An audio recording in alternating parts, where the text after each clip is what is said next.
I know people are expecting the training to immediately deal with all the issues, but we've only today trained 200 officers. It is true that all the persons trained come from most of the police stations, but remember, for us to have an effective rollout of the training, I would say outcomes, we would have to have at least 3 policemen per station to cater for shifts. Minister of Human Services and Social Security Vindhya Persaud responding to questions put forward by this newscast with regards training police officers to approach sensitive issues such as sexual and domestic violence in a more professional manner.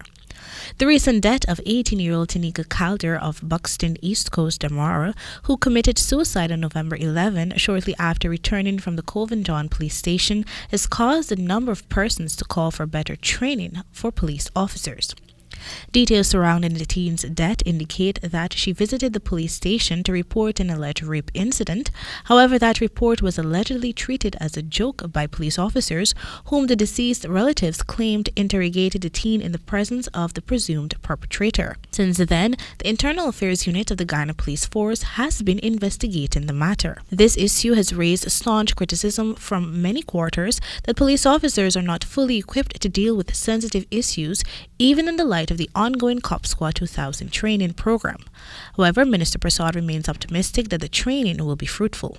Well, I have to be optimistic because the training is an optimistic tool in the sense that we're not only doing the routine type of training, the training is geared primarily in engaging with public engagement with people who are experiencing violence and abuse, and the difference with the training is the accountability mechanism. The Cop Squad 2000 initiative was launched in August 2021 with the aim of training 2,000 police officers to professionally handle matters of violence in accordance with international best practices. Some 200 officers have been trained to date.